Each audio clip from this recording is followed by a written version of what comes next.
क्या आपने कभी सोचा है कि एक ऐसा शख्स जिसे खुद लोग सर्वोच्च धार्मिक पद के योग्य नहीं मानते थे, वो कैसे पूरे देश का सबसे ताकतवर इंसान बन गया?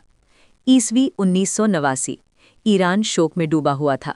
क्रांति के सबसे बड़े चेहरे के निधन के बाद सत्ता का सिंहासन खाली था। देश अनिश्चितता में था। दुनिया देख रही थी अब क्या होगा। और तभी एक ऐसा नाम सामने आया जिसने सबको चौंका दिया। Ali Khamenei. एक साधारण मौलवी परिवार में जन्मा, कविता लिखने वाला, जेलों की यातनाएं झेलने वाला, बम धमाके में लगभग जान गंवा देने वाला ये व्यक्ति कैसे बन गया ईरान की राजनीति और सत्ता का सबसे बड़ा केंद्र? कैसे उन्होंने अपने चारों ओर ऐसी शक्ति का जाल बुन दिया कि सेना, सरकार, अर्थव्यवस्था और यहाँ तक कि समाज की सोच भी उनके प्रभाव से अछूती न रह सके?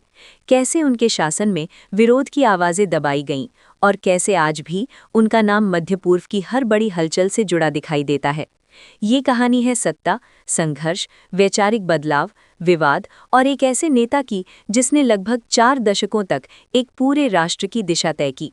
तो चलिए जानते हैं अली खामेनेई की वो पूरी दास्तान जिसने ईरान की किस्मत ही बदल दी। तो चलिए शुरू करते हैं अली खामेनेई की कहानी। आधुनिक ईरान की राजनीति, धर्म और सत्ता संघर्ष की सबसे महत्वपूर्ण कहानियों में से एक है। उनका जीवन एक साधारण धार्मिक छात्र से देश के सर्वोच्च नेता बनने तक की असाधारण यात्रा को दर्शाता है। एक ऐसी यात्रा जिसमें संघर्ष, विवाद, सत्ता का केंद्रीयकरण और कठोर निर्णय शामिल रहे। सत्ता तक अप्रत्याशित पहुंच। 1989।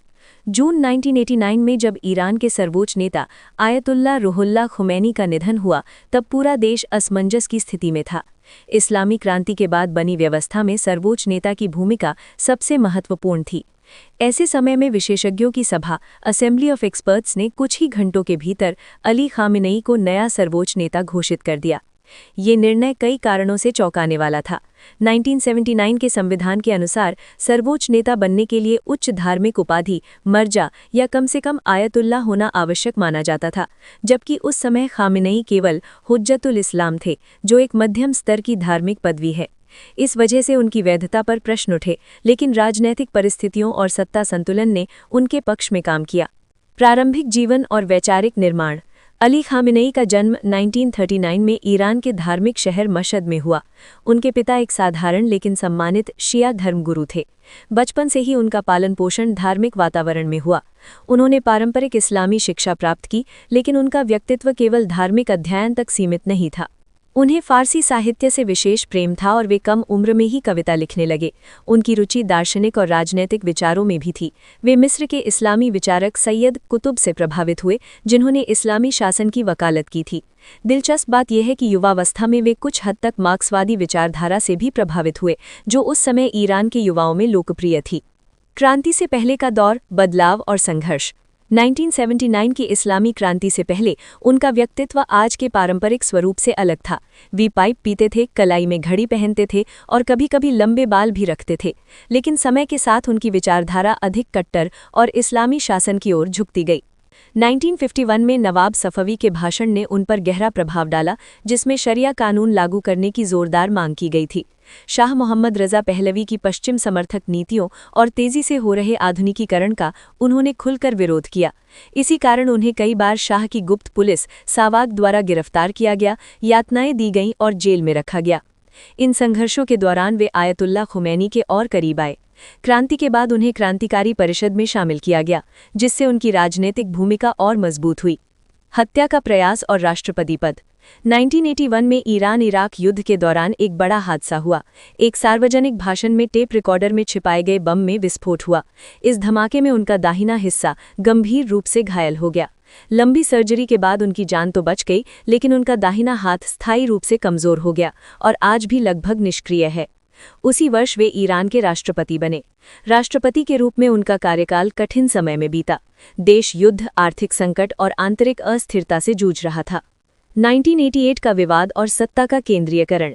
1988 में हजारों राजनैतिक कैदियों के कथित सामूहिक निष्पादन का मामला सामने आया। इस घटना को लेकर आज भी विवाद है। आलोचकों का मानना है कि ये मानवाधिकारों का गंभीर उल्लंघन था, जबकि उनके समर्थकों का दावा है कि उन्हें इसकी पूरी जानकारी नहीं थी। 1989 में सर्वोच्च नेता बनने के बाद उन्होंने अपनी छवि और धार्मिक दर्जे को मजबूत करने की कोशिश की। समय के साथ उन्हें आयतुल्लाह की उपाधि दी गई। उन्होंने अपने व्यक्तित्व में भी बदलाव किया, अधिक गंभीर, वृद्ध और आध्यात्मिक दिखने की छवि गढ़ी, ताकि धार्मिक वैधता स्थापित की जा सके। उन्होंने office of the supreme leader को बेहद शक्तिशाली बना दिया। इस कार्यालय के माध्यम से उन्होंने राजनैतिक, सैन्य, आर्थिक और सांस्कृतिक संस्थानों पर प्रभाव बढ़ाया। इस्लामिक रेवोल्यूशनरी गार्ड कॉर्प्स को भी अत्यधिक शक्ति और संसाधन दिए गए, जिससे वो केवल सैन्य बल न रहकर आर्थिक और राजनैतिक शक्ति केंद्र बन गया। धीरे धीरे सत्ता का एक ऐसा तंत्र तैयार हुआ जिसे कई विश्लेषक डीप स्टेट के रूप में देखते हैं। मानवाधिकार और असंतोष। उनके शासनकाल में असंतोष और विरोध प्रदर्शनों को लेकर कड़ा रुख अपनाया गया। कई बार सुरक्षा बलों पर प्रदर्शनकारियों पर गोली चलाने के आरोप लगे। पत्रकारों, कार्यकर्ताओं और विपक्षी नेताओं की गिरफ्तारी आम बात रही। विशेष रूप से महिलाओं के अधिकारों को लेकर सरकार की नीतियां वैश्विक स्तर पर आलोचना का विषय बनी। सख्त इस्लामी ड्रेस कोड लागू किया गया। आधुनिक तकनीक जैसे स्मार्ट कैमरों के माध्यम से हिजाब नियमों की निगरानी की जाने लगी।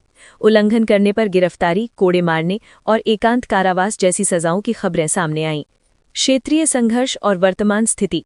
ईरान की विदेश नीति में भी उनका गहरा प्रभाव रहा है। मध्य पूर्व में ईरान की भूमिका, चाहे वो इराक हो, सीरिया हो, लेबनान हो या यमन हो, उनकी रणनीति का हिस्सा रही है। हाल के वर्षों में इजरायल के साथ तनाव और प्रत्यक्ष टकराव ने वैश्विक स्तर पर ध्यान आकर्षित किया है। इन संघर्षों ने देश के अंदरूनी मुद्दों जैसे आर्थिक संकट और सामाजिक असंतोष को अंतर्राष्ट्रीय राजनीति की छाया में डाल दिया है। अली खामेनेई का जीवन केवल एक व्यक्ति की कहानी नहीं, बल्कि उस राजनीतिक व्यवस्था की कहानी है जिसने धर्म और सत्ता को एक साथ जोड़ा।